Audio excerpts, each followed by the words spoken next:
Olá, pessoal! Como vocês estão? É muito bom estarmos juntos para essa aula que foi construída de maneira colaborativa com a professora Maria Isabel Vieira. Eu sou Sara Fernandes, professora de Língua Portuguesa e Literatura aqui na Rede Municipal de Uberlândia, e nessa aula vamos pensar sobre globalização e a poesia marginal. Sobre a temática globalização e integração mundial, o professor trabalhou com vocês as tentativas internacionais de criação de valores éticos e morais possíveis de serem compartilhados por todos os países do mundo. Em geografia, vocês vão conhecer mais sobre os conflitos gerados pela busca de recursos naturais ocorridos no continente asiático e Oceania e seus reflexos no meio ambiente.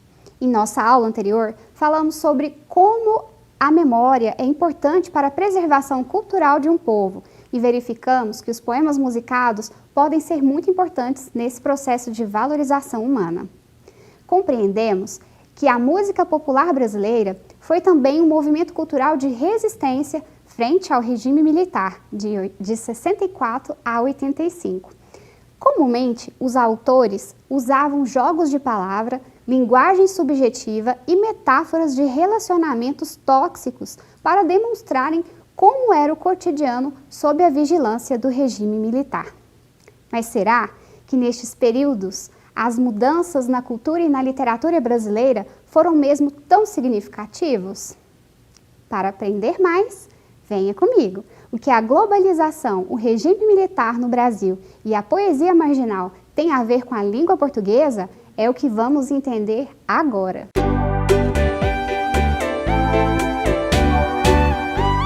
A relação de um país com o outro, não só na economia, podemos associar sim ao processo de globalização. E o que é isso, A palavra já retoma a ideia de globo, de global, de mundo. E trata-se das relações e a integração entre as pessoas e os espaços de todos os povos do mundo. Mas, o nosso tema é um questionamento. Será mesmo que a globalização é uma integração dos povos do mundo? E o que você acha? Você, como cidadão brasileiro, você se sente integrado? Você se sente cidadão do mundo? É uma pergunta desafiadora, não é verdade? Vamos continuar então. De acordo com as constantes evoluções e transformação da globalização, não é um efeito pontual, não é aqui desse nosso século, já é uma coisa bastante antiga, bastante anterior. Pressupõe-se que a globalização ela tenha iniciado lá no século XV e no século XVI, com a expansão marítima, o processo de negociação e comércio entre os povos, entre diferentes continentes, diferentes países. E isso se expandiu em relação ao comércio, à economia, à cultura e às línguas também. Com a chegada da revolução técnico-científica informacional, isso se potencializou de maneira significativa, E tem um problema na globalização, que quando a gente lê sobre ela, vários teóricos sempre apontam esse problema, embora outros teóricos considerem que não é exatamente um problema, que é a inter-relação entre o local e o global. Então, se nós formos observar, lá na disciplina de geografia, vocês vão discutir isso melhor com os professores de vocês, por exemplo, a criação dos blocos econômicos. O que é essa criação dos blocos econômicos? É um grupo de países que se unem economicamente para se posicionar frente a outros países e outros blocos que querem tomar o espaço ali de comércio. Então, é uma forma de impedir a globalização, mas ao mesmo tempo é uma forma de expandir as suas ideias. Em grupo, a chance de ser ouvida é maior do que individualmente em alguns casos. Então, é problemática essa relação entre os países, até mesmo na questão da criação dos direitos humanos, como já vimos em aulas anteriores, e hoje nós vamos só relembrar, O objetivo, então, é criar direitos fundamentais do ser humano. Mas será que o que é direito aqui para mim é direito também para uma outra pessoa de outro país do mundo? O que a minha cultura valoriza, né, será que é o que a outra cultura valoriza? Então, é preciso, né, separar o que realmente é direito fundamental do que não é, né, e o que é cultura do que não é também, né? E quando falamos dessa cultura, será que na globalização todas as culturas são respeitadas, né? Ou será que não? Será que todas as pessoas de diferentes lugares e países querem ter apenas uma cultura? Nós sabemos, né, que a globalização está muito relacionada a questões comerciais e ao dinheiro. E sendo assim, a cultura daquele país que possui maior capital, né, possivelmente faz mais propagandas e difunde mais a sua cultura e o seu estilo de vida. Então, isso gera conflitos, né, em outras regiões, né? Vamos pensar. Priorizar a paz e a cidadania, né, e a democracia, discutimos em aulas anteriores, e em relação à democracia, vamos continuar nessa nossa aula. Pensando nisso tudo, né, o que a língua portuguesa tem a ver com isso? Além dos direitos, né, além de poder expressar o que se quer, né? O que é que tem a ver com isso tudo? Bem, diante de todos esses acontecimentos históricos, culturais, essa questão econômica, a questão do social, as pessoas se posicionam, né, e falam, eu aceito essa cultura ou eu rejeito essa cultura, né? Quero fazer igual essa tendência ou não quero, quero fazer diferente, que são os movimentos de contracultura. E um desses movimentos, né, é a poesia marginal. E nós vamos verificar que muito do que estava acontecendo, né, nesse cenário global e aqui no Brasil, né, local, vamos assim dizer, influenciou na escolha desses poetas. Vamos conhecer mais. Mas na literatura, o que é ser marginal? Trouxemos aqui para vocês uma definição do poeta Paulo Leminski. Vamos lá. Marginal é quem escreve à margem, deixando branca a página, para que a paisagem passe e deixe tudo claro à sua passagem. Marginal, escrever na entrelinha, sem nunca saber direito quem veio primeiro, o ovo ou a galinha. O que é isso aqui que ele disse? Parece que no início estava uma coisa muito séria, mas depois voltar naquela questão de quem veio primeiro, se foi o ovo ou a galinha, vamos pensar um pouquinho mais sobre esse conceito. Vamos lá. Se ele diz que marginal é quem escreve à margem, né? Então ele está falando da margem aqui do caderno, mas ele também está falando das pessoas que escrevem à margem no sentido de não querer aquilo que todo mundo está querendo. É um movimento de contracultura, lembra? Então vamos lá. E aí ele vai falando que ele quer que a paisagem passe, né? Então o foco não é quem escreve, mas a paisagem, né? Os outros acontecimentos. E aqui então ele fala escrever nas entrelinhas. Em nossas aulas anteriores, nós falamos dessa habilidade, né, das pessoas dessa época aqui, que vivenciaram esse momento no Brasil, escrever nas entrelinhas. Dar a uma palavra, a uma frase, a uma música, dupla interpretação, né? Isso tem a ver com a censura lá do regime militar. Estão lembrados? Então vamos lá. Falando então da poesia marginal, pode ser também conhecida como geração mimeógrafo. Daqui a pouco vocês vão entender o que é isso. Foi um movimento sociocultural dos anos 70, então teve a ver com a sociedade em relação à cultura, certo?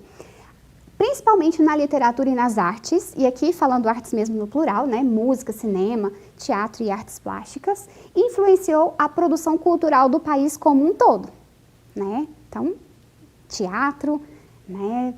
Cinema, de forma significativa. Houve também uma forma diferente de mostrar e difundir a arte produzida, né? Então, vocês vão entender e tem muito a ver com essa questão da geração mimeógrafo. Como exemplo, eu vou trazer para vocês o movimento marginal, né? Definição, então, do que é esse movimento marginal e também poesia marginal. Movimento de contracultura, que já discutimos anteriormente, né? Que é não dizer não ou fazer diferente as formas, né, de se fazer poesia, de se fazer arte, fazer diferente, ou rejeitando, né, ou propondo diferenças. E aí nós temos aqui a geração mimeógrafo?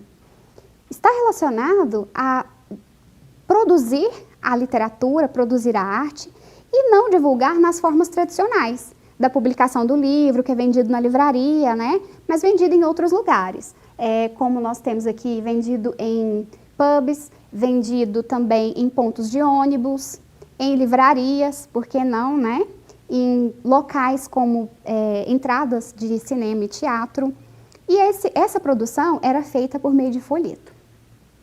Aqui nós temos 3 representantes, Paulo Leminski, Caetano, Moraes Moreira. Mas então, o que é geração mimeógrafo? Geração, tudo bem, a gente entende que é um grupo de pessoas, né, que nasceu numa determinada época. Mas e mimeógrafo, o que é? Você vai conhecer agora o que é mimeógrafo. Veja esse vídeo e entenda do que é que nós estamos falando. Nós trazíamos o stencil para cá, para o mimeógrafo, fixávamos a folha do stencil de uma forma bem organizada, girávamos até o álcool umedecer o papel do stencil e reproduzíamos as nossas provas aqui. Olha só como era. Aqui é a nossa prova reproduzida. E tudo era muito rápido. Nós tínhamos muita prática. Olha só como era legal.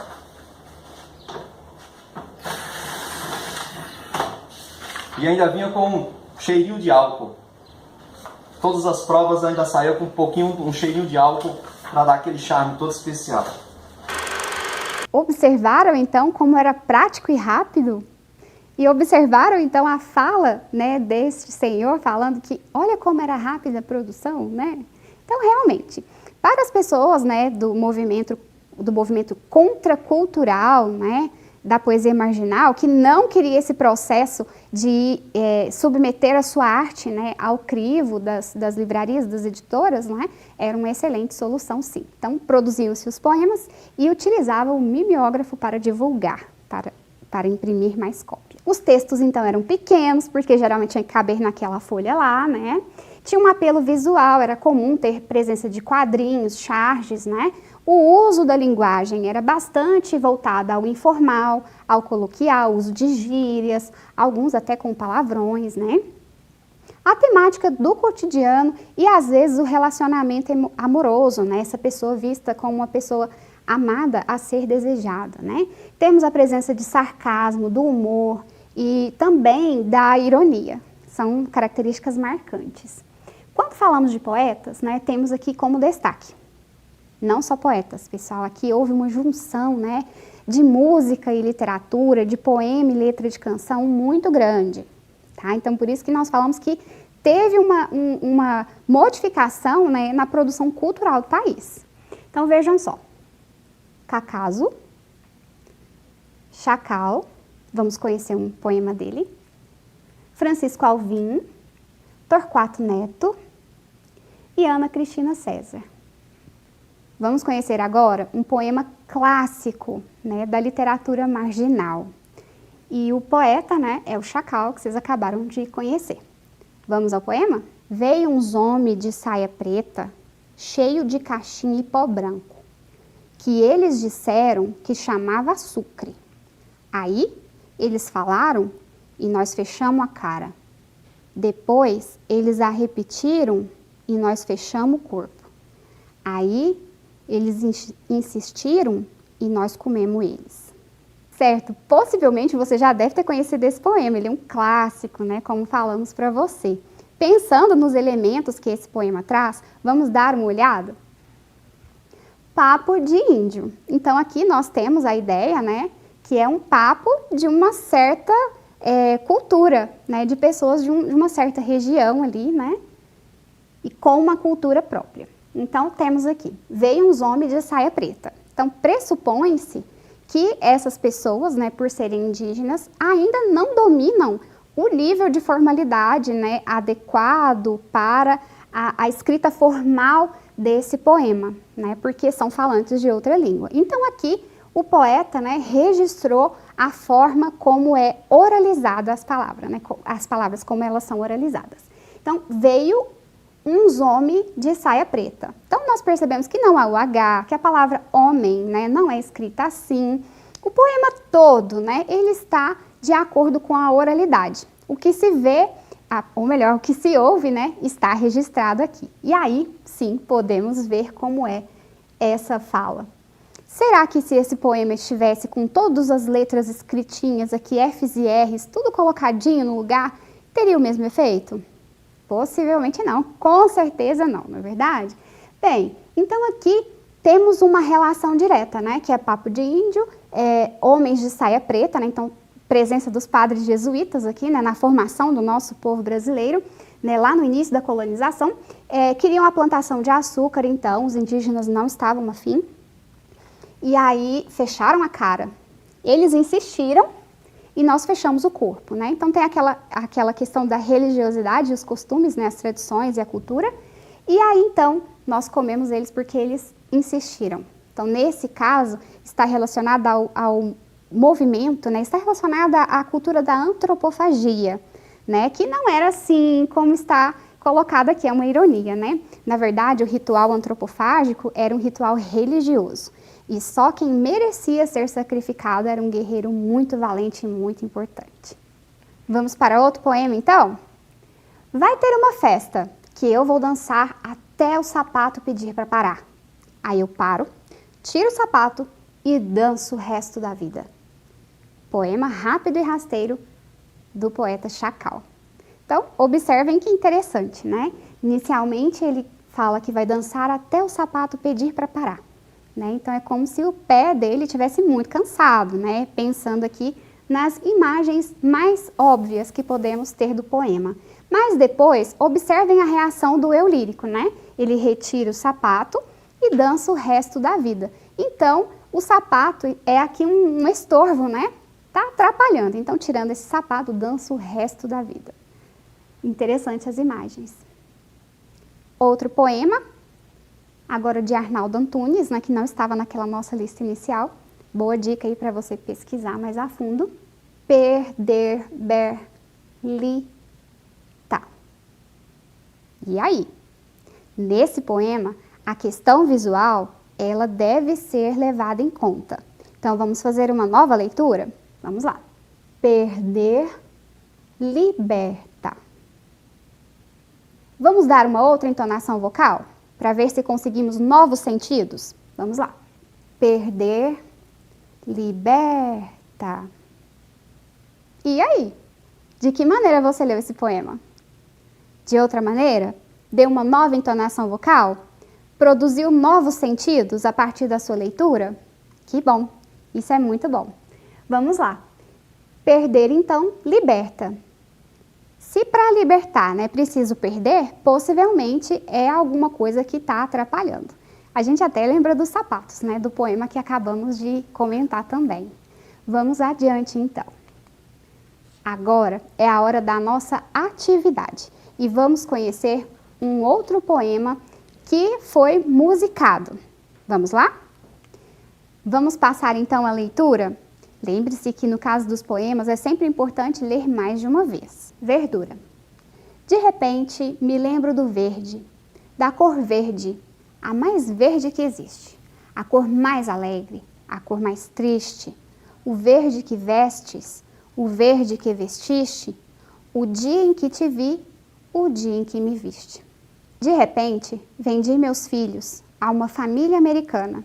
Eles têm carro, eles têm grana, eles têm casa, a grama é bacana. Só assim eles podem voltar e pegar um sol em Copacabana. Observem, pessoal, que com apenas uma leitura é complicado, né? Nós observarmos tudo aquilo, todas as imagens que o poema quer dizer para nós. Vamos então para uma outra leitura? E agora eu já vou aproveitar essa nossa segunda leitura para chamar a sua atenção para algumas características, tá? A questão das rimas. Então, vamos fazer essa leitura focando nas rimas. Observem que eu colori aqui as rimas que são iguais de mesma cor e as rimas que são diferentes de outra cor. Como nós observamos, O esquema de rima aqui, né, não é aquele clássico e tradicional. E isso, né, concorda, né, com a nossa ideia, né, com a teoria de que realmente a poesia marginal, ela é de contracultura. Então, se há uma forma clássica de rimar, nós não queremos, nós queremos a nossa forma própria. Então, vamos lá. De repente, me lembro do verde, da cor verde, a mais verde que existe, a cor mais alegre, a cor mais triste, o verde que vestes, o verde que vestiste, o dia em que te vi, o dia em que me viste. De repente, vendi meus filhos a uma família americana. Eles têm carro, eles têm grana, eles têm casa, a grama é bacana, só assim eles podem voltar e pegar um sol em Copacabana. A essa altura, então, da nossa leitura, vocês já devem estar se perguntando: o que é que a primeira estrofe tem a ver com a segunda estrofe? Realmente, nós percebemos uma ruptura de assuntos aqui, não é verdade? Vamos discutir isso agora adiante. Observem, pessoal, que as palavras, né, que se repetem, que são recorrentes, elas têm significados diferentes a cada colocação. Vamos lá. A palavra que se repete bastante é a palavra verde, tem a ver com verdura, né, que quer dizer estar verdejante, né? A cor verde, a mais verde, então aqui tem uma intensidade.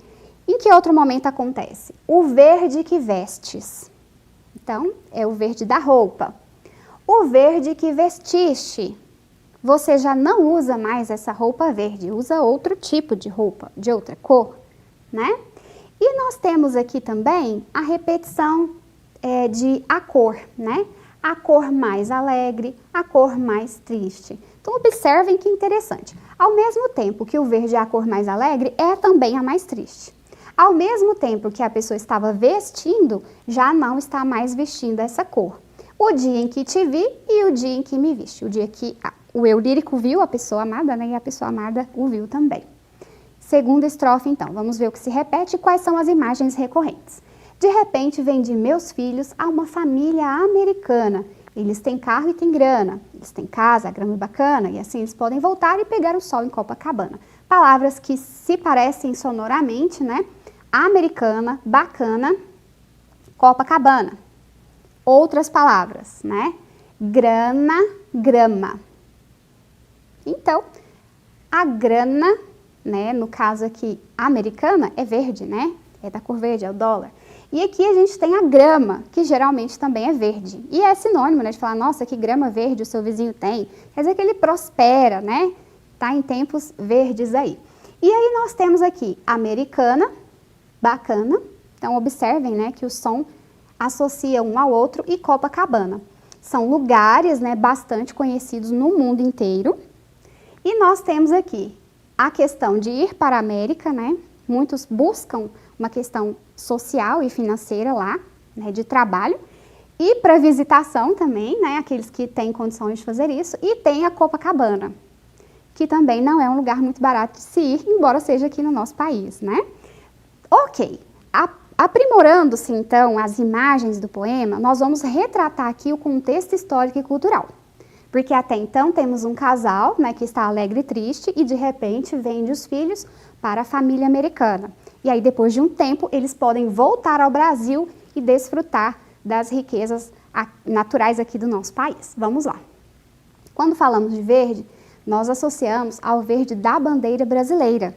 Então, nós estamos falando de poetas, né, e cantores que tinham como objetivo usar a literatura para criticar a forma de governo aqui do nosso país, que era o regime militar. Então, fala-se aqui, né, eu lembro do verde, da cor verde mais triste, mais alegre, né, a questão de estar triste por conta da censura e da repressão, né, dos direitos das pessoas, o verde que vestes e o verde que você viu, né, não vê mais. E nós temos aqui a presença não mais do verde, né, porque agora o ambiente aqui já é outro, é americano, mas quando retoma o Brasil, ele não tem mais essa característica aqui do verde, né? É como se fosse uma perda cultural. Então, todos querem ir para a América, né? Faz parte do sonho das pessoas, né, de se darem bem financeiramente, né? Então, tem a questão financeira e tem também, né, a parte divertida, né? Os parques lá, que são os parques temáticos voltados para a diversão. Pessoas do mundo inteiro querem visitar. Isso faz parte do processo de globalização também, né? Mas então, assimilando essa cultura, será que a nossa cultura se mantém preservada? Né? Então, para conseguir esse sonho, teve que vender os filhos, né? Claro, é uma metáfora.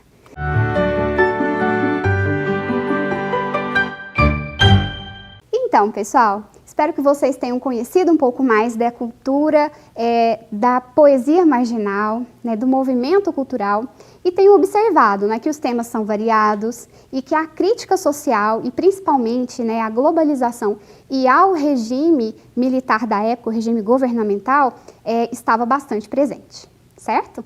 Então, eu vejo você na próxima aula. Te vejo na próxima, pessoal. Tchau!